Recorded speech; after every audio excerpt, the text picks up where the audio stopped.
Minasyaitonirrajim. Bismillahirrahmanirrahim. Assalamualaikum warahmatullahi wabarakatuh. Waalaikumsalam warahmatullahi wabarakatuh. Jamaah. Yeay. Oh jamaah. Yeay. Alhamdulillahirabbil alamin. Allahumma sholli ala sayidina Muhammad wa ala ali sayidina Muhammad. Rabbi shrahli sadri wa yassirli amri wahlul 'uqdatam min lisani yafqahu qawli. Jamaah Islam itu indah dirahmati Allah, masyaallah. Alhamdulillah, hari ini kita bertemu lagi di Islam itu indah bersama jamaah dari sebelah kiri dari mana, Bu?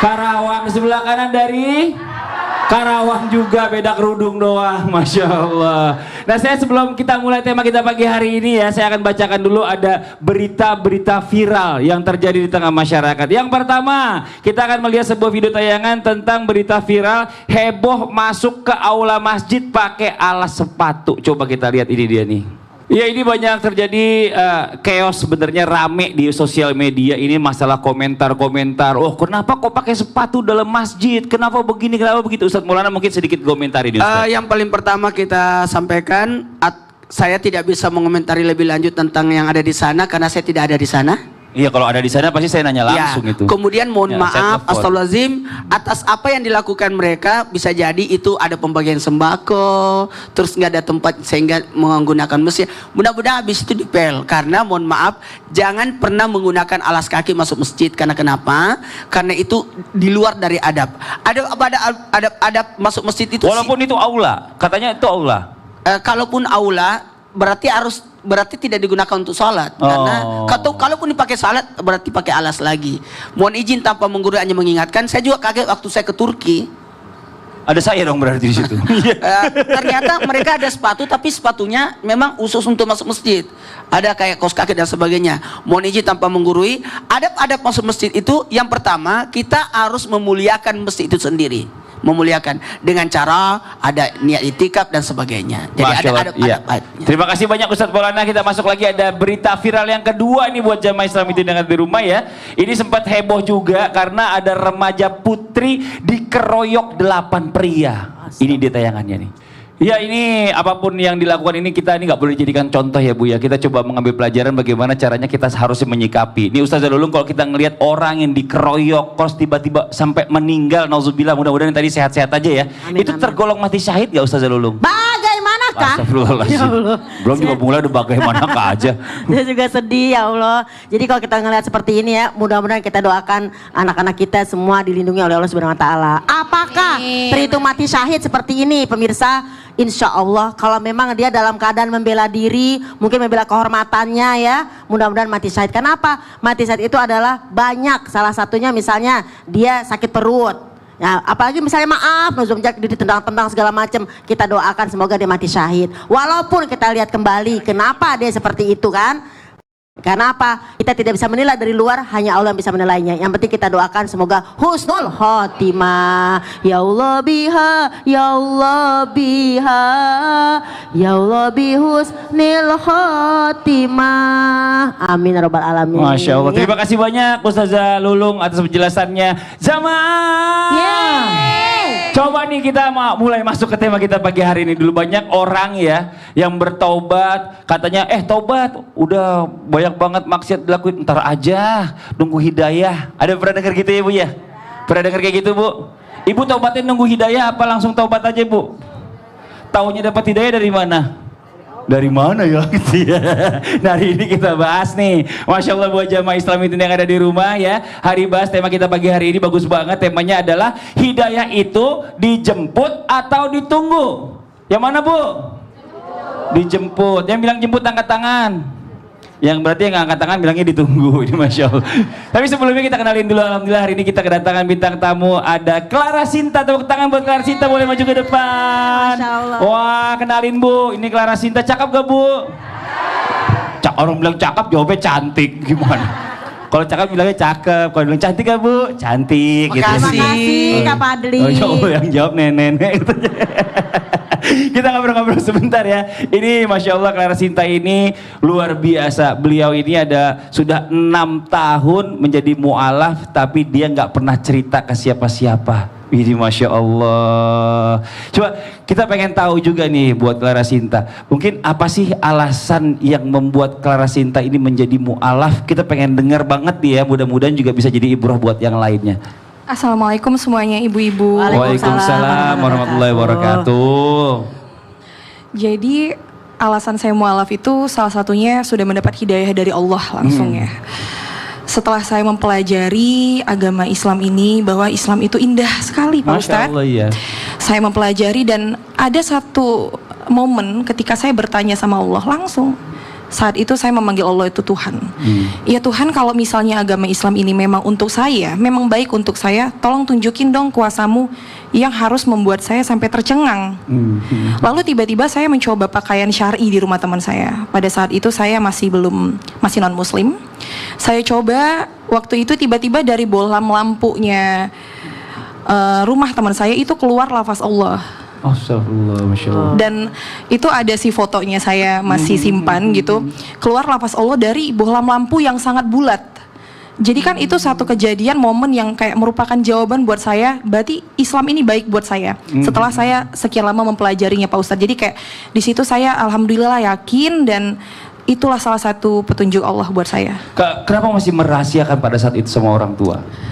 Karena pada prinsipnya adalah saya sangat mencintai agama Islam, tapi saya pun tidak mau membuat orang tua saya sedih sih Pak Ustadz. Masya Allah. Gitu. Jadi sementara dirahasiakan, masalah Islam ini kan masalah kita ya Bu ya, bukan masalah orang lain. Mudah-mudahan kita nggak pernah tahu nanti orang tua kita dapat hidayah atau bagaimana juga. Ya mudah-mudahan kita doakan aja ya, Clara ini bisa istiqomah. Amin. Tepuk tangan dong buat Clara. Masya Allah. Nah sekarang kita mau mendengarkan dulu ya. Banyak yang bilang hidayah itu dijemput bukan ditunggu. Tadi contoh mungkin ibu-ibu di studio dan juga jamaah yang ada di rumah. Tapi bagaimana dengan orang-orang yang sudah berusaha menyebut hidayah tapi hidayah itu tak kunjung datang? Coba kita minta penjelasan dari Al-Quran oleh guru kita Ustadz Syam. Silakan duduk Clara. Baik, bismillahirrahmanirrahim. Bapak Ibu sekalian, jamaah yang dimuliakan Allah Subhanahu wa taala, yang ada di rumah silahkan dibuka Al-Quran surah Al-Qasas ayat 56. A'udzu billahi minasy syaithanir rajim.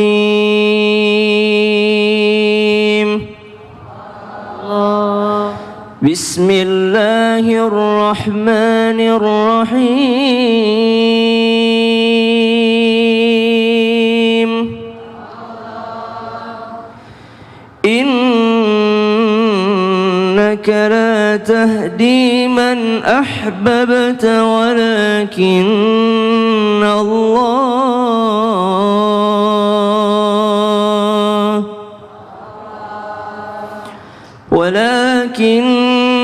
Allah yahdi man yasha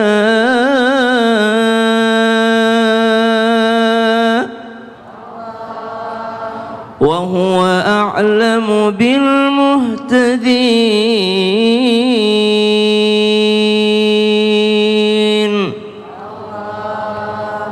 Allahumma arhamna bil Quran surah Al-Qasas ayat 56. Dan ternyata Allah Subhanahu wa taala berfirman, sungguh engkau Muhammad, kata Allah. Rasulullah dipanggil oleh Allah Subhanahu wa taala, sungguh engkau Muhammad tidak dapat memberikan petunjuk kepada orang yang engkau kasihi, tetapi Allah lah yang memberikan petunjuk kepada orang yang Dia kehendaki, yaitu Allah kehendaki. Dan Dia Allah lebih mengetahui orang-orang yang mau menerima petunjuk. Hidayah di sini mari kita artikan sebagai petunjuk. Apakah Nabi tidak memberikan petunjuk? Nabi memberikan petunjuk. Apakah para dai tidak memberikan hidayah? Para dai memberikan petunjuk, hidayah. Hidayah artinya huda, jalan, kebenaran, petunjuk. Kita semua memberikan petunjuk kepada orang lain. Tapi ada yang mau mengambilnya, ada pula yang tidak mau mengambilnya. Hidayah yang dimaksud di dalam ayat ini berkaitan tentang pamannya baginda Nabi SAW yang begitu beliau cintai, begitu beliau sayangi, yaitu Abu Talib. Paman baginda Nabi SAW ini berjasa besar kepada baginda Nabi SAW, sehingga membuat Nabi sangat bersedih ketika paman beliau ini meninggal dunia, kembali kepada Allah Subhanahu Wa Taala. Meninggal dunianya Abu Thalib membuat Nabi SAW dikenal sebagai Amul Huzni, tahun kesedihan. Kenapa? Di antara kesedihan baginda Nabi SAW, Nabi telah memberikan petunjuk, Nabi telah memberikan hidayah, namun ternyata hidayah itu masuk ke dalam hati ataupun tidak masuk ke dalam hati, itu adalah haknya Allah Subhanahu wa taala.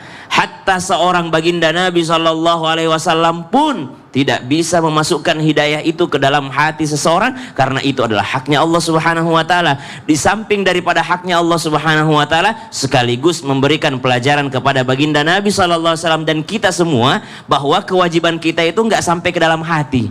Kewajiban kita itu di luarnya saja. Kita sampaikan kebenaran A, kebenaran B, kebenaran C. Tapi apakah kebenaran itu diterima oleh seseorang? Maka itu adalah haknya Allah Subhanahu wa ta'ala. Ibu menyampaikan kepada anak-anak, ibu menyampaikan kepada pasangan, kita menyampaikan kepada teman-teman. Itu adalah kewajiban kita di luarnya aja, Bu. Nggak usah kita terlalu masuk sampai ke dalam-dalam, karena itu adalah haknya dan juga daripada Allah Subhanahu wa ta'ala. Masya Allah. Terima kasih banyak Ustaz Syam. Jazakallah. Tepuk tangan buat Ustaz Syam. Jamaah.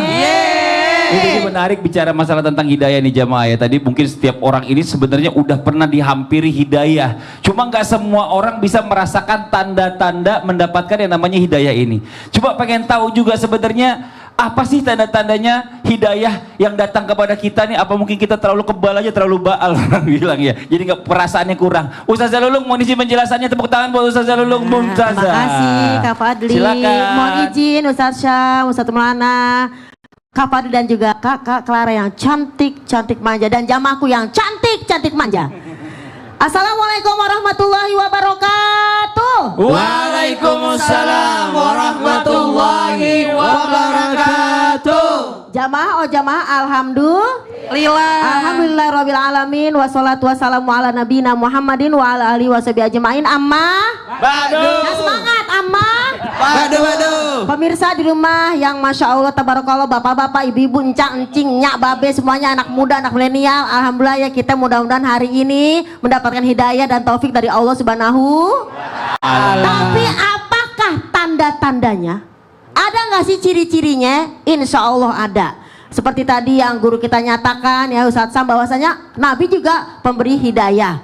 Jadi kalau kita selawatan, tawassalna bi bismillah wabil hadi rasulillah wabil hadi. Dengan hidayah yang Nabi bawa kepada kita, kita baca hadisnya, kita baca Qur'annya, kita cari hidayah, maka dapatlah tanda-tandanya. Yang pertama, bagi orang yang mendapatkan hidayah, maka dia akan senang banget yang namanya mempelajari agama Islam ini. Dia bakal merasakan ibadah itu seperti orang tuh ngutang. Nah, seperti bunda-bunda, ayahanda semuanya di rumah, ya pemirsa serta yang ada di sini, biasanya sholat Isya on time. Tiba-tiba kita belum sholat Isya, tidur. Bisa tidur nggak? Kagak. Karena apa pemirsa? Karena kita udah biasa melaksanakan sholat tepat waktu. Pas kita mau tidur belum sholat, pasti kita kebangun. Kenapa? Waduh, gue belum sholat nih. Nah, itu tanda-tanda orang ketika dia mendapatkan hidayah. Yang kedua, hatinya bergetar ketika mendengar nama Allah. Ingat waktu kita pergi umroh atau pergi haji kemarin, ketika imam membaca ayat-ayat Allah, masya Allah, walaupun mungkin kita nggak ngerti, tapi ketika imam sudah membaca ayat, kita menangis. Mungkin menangis karena nggak ngerti, atau mungkin menangis karena suaranya sangat bergetarkan, membuat kita menjadi tambah beriman. Ini. Jadi idza tuliyat ayatihi, jika dibacakan ayat Allah, tambah imannya. Menangislah dia. Kenapa? Ya Allah, merdu amat itu ngaji. Jangankan kita mendengar Imam Sudais, mendengarkan guru kita Ustadz Sam, senang banget rasanya, adem banget rasanya. Amin ya robbal. Dan yang ketiga, ketika orang mendapatkan hidayah, dia ini berusaha, apa yang dia belum hafal dia hafalin, baca Qur'annya, baca hadisnya. Kalaupun dia gak hafal, dia berusaha, walaupun sulit, tapi dia Pokoknya gimana cara dia bisa mencintai Al-Quran, Masya ada Allah. usahanya gitu loh. Iya. Dia tuh orangnya nih, ngomong sama saya. Iya, di sebelah sini orangnya. Waduh, jadi memang bicara hidayah ini memang harus benar-benar kita sendiri yang mengusahakan. Datang gitu loh. Gak bisa cuma nunggu perasaan, belum dapet hidayah gitu, gak bisa. Ini Masya Allah. Clara sini dong, bentar dong, mumpung lagi ada di sini nih, coba. Sini, Mau Clara. nanya-nanya sama Ustazah Lulung boleh, silakan. Ada mau ditanyain gak Clara nih? Ustazah, Apa sayang? banyak orang yang masih nggak bisa bedain nih mana hidayah, Hidayah, mana taufik. mana taufik? Nah, sebetulnya bagaimana cara membedakan hidayah dan taufik? Itu biasanya kalau kita tausiah tuh ya, semoga diberikan hidayah dan taufiknya, suka gitu ya Kak Fadli. Betul. Mungkin hidayah ada kumisnya, taufik ada jenggotnya. iya, Kita nggak tahu juga. Nanti kita lanjutin ya. Penjelasannya setelah yang satu ini. Yang di rumah jangan kemana-mana. Tetap di Islam itu indah. Jamaah. Oh jamaah. Alhamdulillah.